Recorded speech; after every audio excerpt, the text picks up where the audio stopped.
మమ్మల్ని మిక్కిలిగా ప్రేమించిన మా కన్న తండ్రి దేవ, ఈ ఉదయకాల సమయంలో మీరు మా కోసం రాయించిన బైబిల్ నుండి మా జీవితాలలో మేము సంపాదించాల్సిన అర్హతలను తెలుసుకోవడానికి మాకు సహాయం దయచేయండి.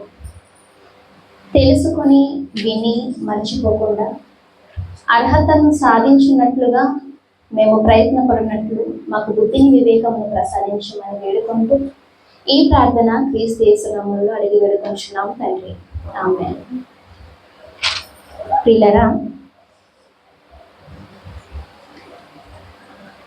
ప్రతి క్రైస్తవుడికి ఉండే విలువైన కోరిక, ఆశ అంటూ ఏదైనా ఉందంటే పరలోకం చేరుకోవడమే. పరలోకం చేరడానికి మొట్టమొదట మనం తీసుకునే ఒక నిర్ణయం ఏంటంటే బాప్తిస్మము. బాప్తిస్మం తీసుకుంటేనే పరలోకంలో మనం అడుగు పెట్టగలం. అడుగు పెట్టడానికి అదొక అర్హత. మనకు తెలుసు ఎంతమంది అయితే బాప్తిస్మం తీసుకున్నారో వారందరూ పరలోకానికి వెళ్ళడానికి అర్హత సాధించిన వారు. పరలోకానికి వెళ్ళడానికి బాప్తిస్మం ఒక్కటి తీసుకుంటే పరలోకం వెళ్తారా? పరలోకానికి బాప్తిస్మం ఒక్కటే అర్హత అంటే కాదు. చాలా చాలా అర్హతలను బాప్తిస్మము తీసుకున్న క్రైస్తవులు సంపాదించుకోవడానికి ప్రయాసపడాలి. పరలోకం వెళ్ళడానికి ప్రయాస అవసరమా అంటే అవసరం. పిల్లలకి కాలేజీలో సీట్ రావాలంటే పిల్లల్ని అడిగితే ఏం చెప్తారు? ఊరికే ఇస్తారా సీటు? ఫ్రీ సీట్ ఊరికే ఇస్తారా? వాళ్ళకి క్యాంపస్ ఫీజు కట్టాలి, హాస్టల్ ఫీజు కట్టాలి, వాళ్ళకి ఇంకా ఎగ్జామ్స్ ఉంటాయి, సెమిస్టర్స్ ఉంటాయి, వాటికి సంబంధించిన బుక్స్ ఎన్ని కొనాలి, ఎంత డబ్బు ఖర్చు అవుతుంది. మా అమ్మాయికి సీట్ వచ్చిందండి పలానా కాలేజ్లో అని చెప్పి సంతోషపడే తల్లిదండ్రులు ఉన్నారు ఫ్రీగా వస్తే. కానీ డబ్బు పెట్టి చెయ్యాలి, మీ అమ్మాయి అందరికంటే బాగా చదివితేనే తప్ప మీకు ఈ క్యాంపస్లో సీట్ రాదు, ఈ కాలేజ్లో సీట్ రాదన్నారు అనుకోండి, అప్పుడు వాళ్ళు ఏం అవ్వాలి? పిల్లల ముందు ప్రయాసపడాలి. మా ఇంట్లో ఒక చెల్లి చదువుతుంది, డాక్టర్. ఒక బుక్ కొనడానికి ఎంత ఖర్చు అయిందమ్మా? 60,000. తను ఇప్పుడు MBBS ఫైనల్ ఇయర్ చదువుతుంది. ఒక బుక్ కొనడానికి 60,000 అంట. ఏది నర్సరీ పిల్లలకి కొనడానికి 5 రూపాయలు 10 రూపాయల పుస్తకం కాదు. అంటే ఏదైనా నువ్వు ఒకటి సాధించాలి అంటే దానికంటే ఒక అర్హత కావాలంటే నువ్వు దాని వెనక కష్టం పెడుతున్నావు, ప్రయాస పడుతున్నావు. పరలోకం అంటే ఒక క్యాంపస్లో సీటు కొట్టడం కాదు, ఒక డాక్టర్ చదివినంత ఈజీ కాదు, ఒక ఇంజనీర్ అన్నంత ఈజీ కాదు. ప్రపంచంలో ఏ పనైనా కష్టంతో కూడుకున్నదే. కాళ్ళ మీద కాలేసుకుని కూర్చుంటే ఎవరు జీతాలు ఇవ్వరు. కాళ్ళ మీద కాలేసుకుని కూర్చుని నేను ఏ పని చేయనంటే కుటుంబం గడవదు, రోజులు సుఖంగా వెళ్ళబుచ్చలేము కదండి. మరి పరలోకం సంపాదించాలి అంటే కేవలం బాప్తిస్మం తీసుకొని సంఘానికి ఆదివారం చర్చికి వెళ్ళి వాక్యం వినొస్తే సరిపోతుందని మనం ఎందుకు అనుకుంటున్నాం? ఇది భ్రమ. చాలా మంది భ్రమలోనే ఉంటున్నారు. ప్రార్థన చేసుకుంటే చాలు, వాక్యం చదువుకుంటే చాలు, ఉదయం లేచి అన్నం తినేటప్పుడు ప్రార్థన చేస్తే చాలు, ఇంట్లో వారానికి నెలకు ఒకసారో సంవత్సరానికి ఒకసారో మా కుటుంబ ప్రార్థన జరుపుకుంటే చాలు, మేము పరలోకం వెళ్ళిపోతాం. మనుషులుగా పరలోకం మనం వెళ్తామని అనుకోకూడదండి. పరలోకం ఎవరివ్వాలి? దేవుడు ఇవ్వాలి. ఒక ఫంక్షన్ జరిగింది అనుకోండి, ఒక పెళ్లి జరిగినా ఏది జరిగినా ముందు మనకి ఏం రావాలి? ఆహ్వాన పత్రిక రావాలి. ఆహ్వాన పత్రిక లేకుండా నేను వెళ్ళిపోతానంటే ఇక్కడెక్కడ వీధుల్లో, చిన్న చిన్న వీధుల్లో, గ్రామాల్లో పెళ్లిళ్ళు జరిగితే వెళ్ళగలవు.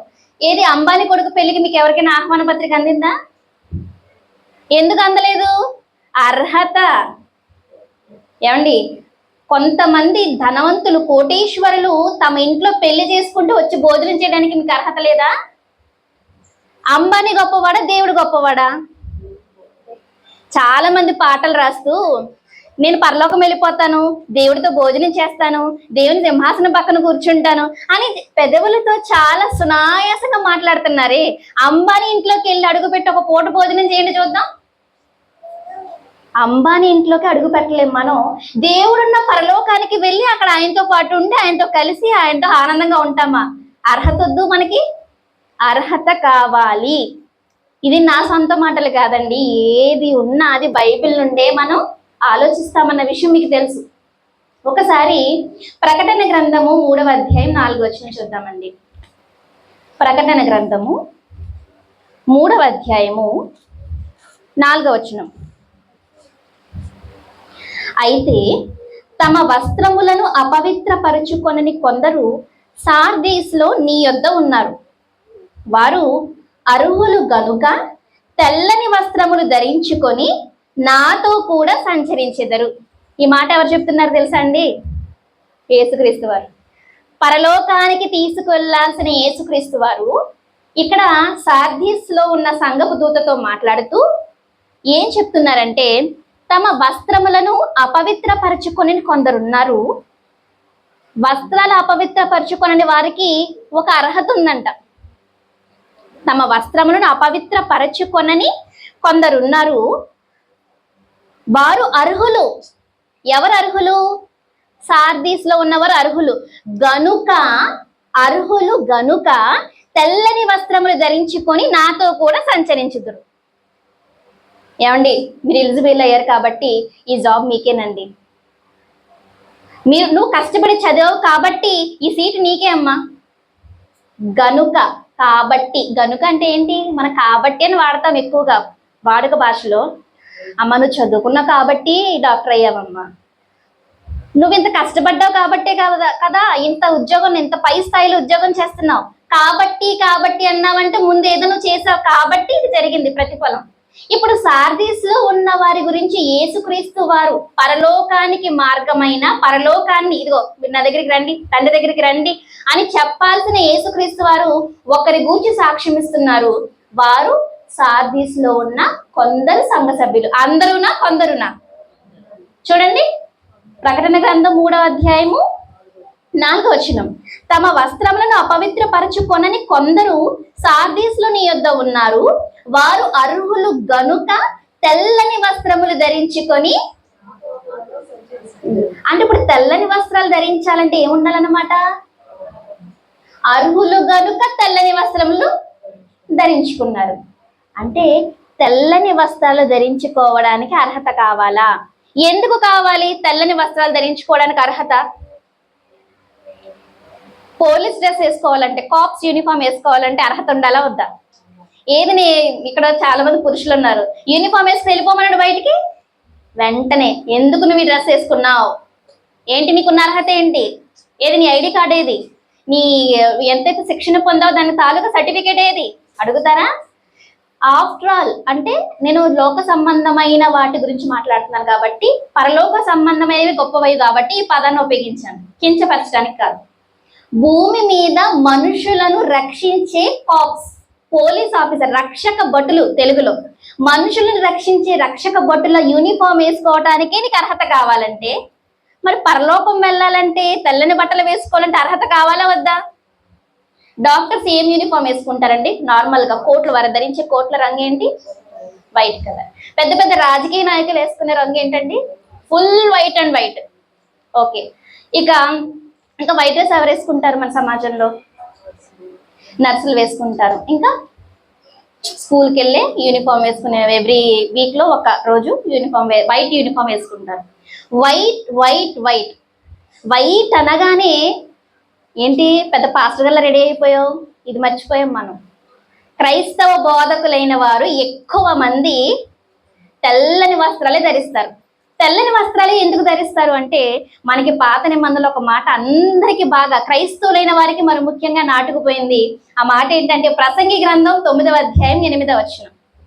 ప్రసంగి గ్రంథం 9వ అధ్యాయం 8వ వచనం ఒకసారి చదువుదామండి. చదవడమ్మా. ఎల్లప్పుడూ తెల్లని వస్త్రములు ధరించుకొనుము, ఎల్లప్పుడూ తెల్లని వస్త్రములు ధరించుకొనుము అన్నారు. అంటే ఏంటి? ఎప్పుడు చూసినా తెల్లని వస్త్రాలు ధరించుకోవాలి. ఇప్పుడు మా డాడీ ఉన్నారు, డాడీ మ్యాక్సిమం ఎప్పుడు బయటికి వెళ్ళాలన్నా full white and white, white and white కనబడితే ఓ డాడీ ఇక్కడ ఉన్నారు, మాట వినబక్కర్లా, వినబడిన అవసరం లేదు, వైట్ డాడీ. మనకి సంఘంలో అంతే కదండి, ఎక్కువ డాడీనే కదా మనం చూస్తాం. ఇప్పుడు రాజకీయ నాయకుల సభలు జరిగాయి అనుకోండి, మొత్తం అందరూ ఎలా కనబడతారు? వైట్. బాగా డబ్బున్న వాళ్ళు కానీ, వ్యాపారవేత్తలు కానీ, వాళ్ళు ఏం ధరిస్తారంటే తెల్లని వస్త్రాలు ధరిస్తారు. ఎందుకంటే తెలుపు అనగానే సమాజంలో రకరకాల ఆలోచనలు, రకరకాల సూచనలు ఉన్నాయి. తెలుపు అనగానే శాంతికి సూచన, తెలుపు అనగానే పీస్, సమాధానం. ఇంకొకటి తెలుపు అనేది నిర్మలత్వం, పవిత్రతకు గుర్తు. ఎందుకు పెట్టారు? మన జాతీయ జెండాలో 3 రంగులు ఉంటే అందులో తెలుపు రంగు మధ్యలో ఉంటుంది. ఆ తెలుపు రంగు ఎవరికి సూచనగా పెట్టారండి? క్రైస్తవ్యానికి సూచన తెలుపు రంగు. అంటే ప్రపంచంలో ఎన్నో మతాలున్నా ప్రపంచం దృష్టిలో క్రైస్తవ్యం అంటే ఏంటి? వాళ్ళ దృష్టిలో పీస్, శాంతి. యేసుక్రీస్తు ప్రేమ కరుణ బోధించాడు కాబట్టి ఎవరు యుద్ధాలకు వెళ్ళినా, ఎవరు ఎన్ని చేసినా క్రైస్తవుల వల్లే సమాధానం, శాంతి లభిస్తుంది అని ప్రపంచానికి ఒక నమ్మకం ఉంది కదండి. అంటే వైట్ అనగానే పవిత్రత, వైట్ అనగానే శాంతి, వైట్ అనేది కన్యత్వానికి కూడా సూచన. అందుకే చాలా దేశాలలో పెళ్లి కూతురు పెళ్లి కొడుకు ధరించే వస్త్రాలని దేనికి, ఏ కలర్ వాడతారంటే తెలుపు రంగే వాడతారు. అంటే వర్జినిటీ, కన్యత్వానికి, పవిత్రతకు సూచనగా పెళ్లి కొడుకు పెళ్లి కూతురు తమ జీవితంలో వివాహంలో ప్రారంభం తెల్లని బట్టలే ధరించాలని ఒక సంప్రదాయంగా కొనసాగిస్తున్నారు. అంటే రాజకీయ నాయకులు, పిల్లలు, యూనిఫామ్ వేసుకునే డాక్టర్స్, ఇలా చాలా మందిలో సమాజంలో తెల్లని వస్త్రాలు ధరించుకుంటున్నారు. ఆ తెల్లని వస్త్రాలు వారు ధరించారంటే వారికి ఒక అర్హత ఉంది, దానికి ఒక కారణం వెనుకుంది. మరి ప్రసంగిలో సొలొమోను గారు మీరు తెల్లపుని వస్త్రములు ఎల్లప్పుడూ ధరించుకోమన్నారు కాబట్టి బైబిల్ చెప్పింది మనం ఫాలో అయిపోదామని చాలా మంది ఫాలో అవుతున్నారు. కరెక్టే, బైబిల్లో ఎల్లప్పుడూ తెల్లని వస్త్రాలు ధరించండి అన్నందుకు తెల్లని వస్త్రాలు ధరించుకుంటూ వెళ్తున్నారు, బాగుంది. కానీ తెల్లని వస్త్రాలు ధరించడానికి ఒక అర్హత అంటూ ఉండాలి అని ఎంతమంది ఆలోచిస్తున్నారు? తెల్లని వస్త్రాలు వేసుకోవాలంటే ఏముండాలి? ముందు ధైర్యం ఉండాలి. ఎందుకు ధైర్యం ఉండాలి? మరకలు పడకుండా కాపాడుకోవాలి. ఆ తెల్లని వస్త్రాలు ఇంట్లో వాళ్ళు వేసుకుంటే ఉతికే భార్యకి ఓపిక ఉండాలి. ఎందుకంటే పురుషులు ఎక్కడ పడితే అక్కడ బయటకు వెళ్తారు, అక్కడ కూర్చుంటారు, మాపుకుంటారు. ఎందుకు ఇది వదలలేదు? మురికి స్టెయిన్ రిమూవర్ తీసుకురండి. ఇదేనా? పిల్లలు యూనిఫామ్ వేసుకున్నా, భర్తలు వైట్ అండ్ వైట్ వేసుకున్నా ఇదొక బాధ మనకి. కానీ తెల్లని వస్త్రాలు వేసుకోవాలి అంటే నిజంగా దానికి ఒక అర్హత ఉండాలి. ఆ తెల్లని వస్త్రాలు మనం ధరించుకోవాలంటే ముందు మనకి ఓపిక ఉండాలి. ఉతకడానికి కాదు, ధరించడానికి ఓపిక ఉండాలి. ఎందుకు ఉండాలో చెప్పమంటారా? ప్రకటన గ్రంథం 7వ అధ్యాయము 13వ వచనం. ప్రకటన గ్రంథం 7వ అధ్యాయము 13వ వచనం చూడండి. పెద్దలలో ఒకడు తెల్లని వస్త్రములు ధరించుకొని ఉన్న వీరెవరు? ఎక్కడి నుండి వచ్చిరని నన్ను అడిగెను. అందుకు నేను అయ్యా నీకే తెలియననగా. ఇది చూడండి ఎలా ఉందో. ఈ పెద్దలు ఒకడు అంటున్నారు చూసారా? ఇందుకే ఎవరి పెద్దలు? వీళ్ళు భూమి మీద ఉన్న సంఘ పెద్దలా? కాదు, అక్కడ పరలోకంలో దేవుని దగ్గర ఉన్న పెద్దలు. అందులో ఒకడు అడిగారట, ఎవరిని? యోహాను గారిని, అపోస్తలుడైన యోహాను గారిని అడిగారట. ఏమని? తెల్లని వస్త్రములు ధరించుకొని ఉన్న వీరెవరు? దర్శనాలు చూపిస్తున్నారు, ఈయన చూస్తున్నారు. అక్కడ ఉన్న వాటికి ఈయన అడిగితే యోహాను గారు ఏం చెప్తారు సమాధానం? ఇక్కడ సరే అంతా బాగుంది, తెల్లని వస్త్రాలు ధరించుకునే వీళ్ళంతా ఎవరు, ఎక్కడి నుంచి వచ్చారు అని అడిగారట యోహాను గారిని. అప్పుడు ఆయన అంటున్నారు, అయ్యా నాకేం తెలుసు అయ్యా, నీకే తెలుసు కదా చెప్పయ్యా అన్నాడట యోహాను గారు. అప్పుడు అతను ఏమన్నాడట? అతడు ఇలాగూ నాతో చెప్పాను, వీరు ఎక్కడి నుండి వచ్చారు? శ్రమల, మహాశ్రమల. వీరు మహాశ్రమల నుండి వచ్చిన వారు. గొర్రె పిల్ల రక్తములో తమ వస్త్రములను ఉదుకుకొని వాటిని తెలుపు చేసుకొనిరి. ఇంకా 15వ వచనం. అందువలన వారు దేవుని సింహాసనము ఎదుట ఉండి రాత్రింబగళ్ళు ఆయన ఆలయములో ఆయనను సేవించుచున్నారు. సింహాసనాసీనుడైన వాడు తానే తన గుడారము వారి మీద కప్పును. వారికి ఇక మీదట ఆకలి అయినను దాహమైనను ఉండదు, సూర్యుని ఎండ అయినను ఏ బడగాలి అయినను వారికి తగలదు. ఎలయనగా సింహాసన మధ్య నుండి గొర్రె పిల్ల వారికి కాపరి అయి జీవజలముల బుగ్గల ఎద్దుకు వారిని నడిపించును. దేవుడే వారి కన్నుల ప్రతి బాష్ప బిందువును తుడిచివేయును. ఇప్పుడు చెప్పండి, తెల్లని వస్త్రాలు ధరించుకున్న వాళ్ళు ఎవరు? మనం ప్రకటన గ్రంథం 3వ అధ్యాయము 4వ వచనంలో చదువుకున్నప్పుడు వారు అర్హులు గనుక తెల్లని వస్త్రములు ధరించుకొని నాతో కూడా సంచరించెదరు అన్నారు. అంటే యేసుక్రీస్తుతో పాటు తెల్లని వస్త్రాలు ధరించుకున్న వారంతా భూమి మీద తెల్లని వస్త్రాలు ధరించుకున్న వాళ్ళు కాదు. గొర్రె పిల్ల రక్తములో తమ వస్త్రములు ఉదుకుకొని వాటిని తెలుపు చేసుకొండ్రి. ఏమంటే రక్తంలో ఉతికితే బట్టలు తెల్లగవుతాయా? సహజంగా తెల్లటి బట్ట, ఇప్పుడు మామూలుగా బట్టలకు రంగు అయింది అనుకోండి, ఉతుకుతాము, రంగు పోతుంది.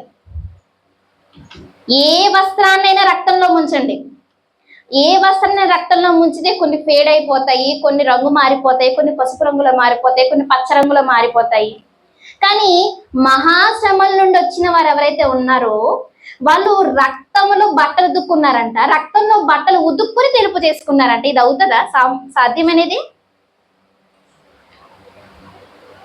ఇక్కడ వాళ్ళ బ్రతుకులు ఎలా ఉన్నాయో వాళ్ళ బ్రతుకులను బట్టే వారికి తెల్లని వస్త్రాలను దేవుడు ఇచ్చినట్టుగా మనకు అర్థమవుతుంది. మహాశ్రమల నుండి వచ్చిన వారు గొర్రెపిల్ల రక్తముల్లో బట్టలు ఉతుక్కున్నారు, వాటిని తెలుపు చేసుకున్నారు. అలా వచ్చింది వీళ్ళకి తెల్ల యూనిఫామ్. యూనిఫామ్ అంటే తెల్లని వస్త్రాలు. తెల్లని వస్త్రాలు ధరించుకున్న వాళ్ళు ఎలా తెల్లని వస్త్రాలు ధరించుకున్నారు? ఇదిగో ఇదిగో నా కొలతలు ఇవి, కుట్టు అని తెచ్చుకోలేదు ఇవి. నువ్వు యేసుక్రీస్తు రక్తాన్ని ప్రతి ఆదివారం తాగుతున్నావు. ఎంతసేపు త్రాగేవారుగానే ఉంటున్నారే తప్ప అయోగ్యంగా తీసుకోకూడదు క్రీస్తు రక్తాన్ని అంటున్నా. మన ఆలోచనలు ఏమైనా అయోగ్యత అంటే ఏంటి అర్థమవుతుందా? క్రీస్తు రక్తాన్ని మీరు శరీరంలోకి తీసుకుంటున్నారు, మనం అక్కడికి ఆగిపోతే అవ్వదు, అది కుదరదు. యేసుక్రీస్తు రక్తాన్ని తాగేవారుగా కాదు, యేసుక్రీస్తు రక్తంలో బట్టలు ఉతుక్కోవాలి.